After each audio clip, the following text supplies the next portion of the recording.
Jadi di sini kita bakal menjelaskan 4 fungsi manajemen dari sebuah perusahaan ataupun sebuah organisasi.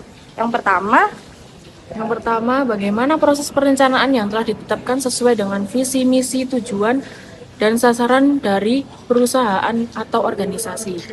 Dan yang kedua, bagaimana proses pengorganisasian disusun untuk memastikan perencanaan berjalan dengan baik dan tujuan tercapai.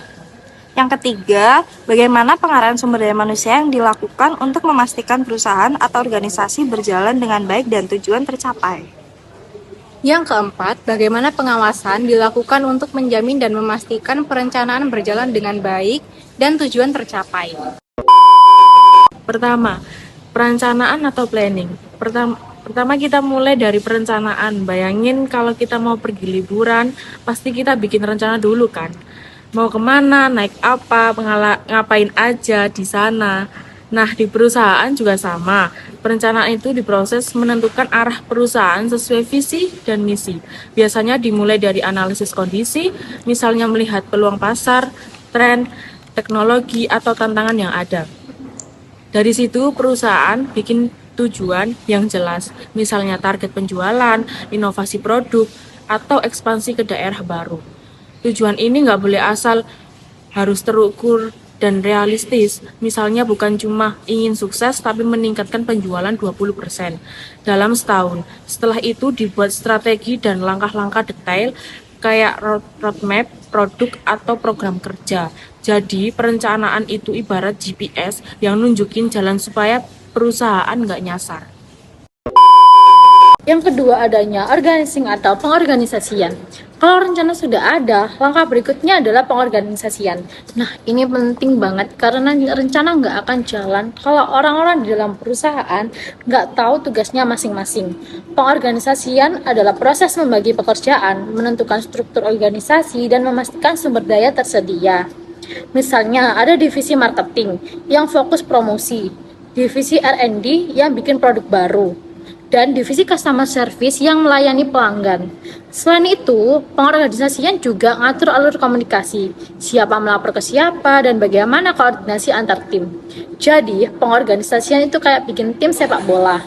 Ada striker, ada back, ada kiper. Semuanya punya peran dan kalau main sesuai posisi, tim akan bisa menang. Selanjutnya ada pengarahan. Nah, ini bagian yang bikin semua orang bergerak sesuai rencana.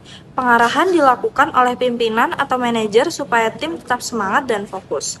Caranya bisa dengan memberi instruksi yang jelas, membangun komunikasi yang baik, dan tentu saja memotivasi karyawan. Kadang juga lewat pelatihan atau memberi penghargaan buat yang berprestasi. Bayangin kalau bosnya cuek dan gak pernah kasih arahan. Pasti tim bingung harus ngapain. Tapi kalau bosnya aktif bisa jadi inspirasi dan bikin suasana jadi positif. Tim jadi lebih produktif juga.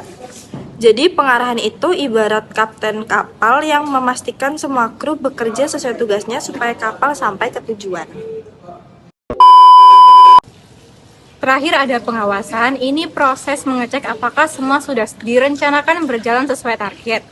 Pengawasan dilakukan dengan cara menetapkan standar kinerja, memantau hasil kerja, dan melakukan evaluasi. Kalau ada penyimpangan, misalnya target penjualan tidak tercapai, perusahaan bisa langsung mengambil tindakan korektif. Bisa dengan revisi strategi, menambah sumber daya, atau memperbaiki proses kerja. Pengawasan juga bisanya pakai alat ukur seperti KPI atau Key Performance Indicator, laporan bulanan atau audit internal. Jadi pengawasan itu seperti wasit di pertandingan, memastikan semua aturan dijalankan dan kalau ada pelanggaran langsung diberi peringatan. Sekian video presentasi dari kelompok kami. Maaf jika ada salah kata. Wassalamualaikum warahmatullahi wabarakatuh. Bye-bye. Bunga kesayanganku diambil orang.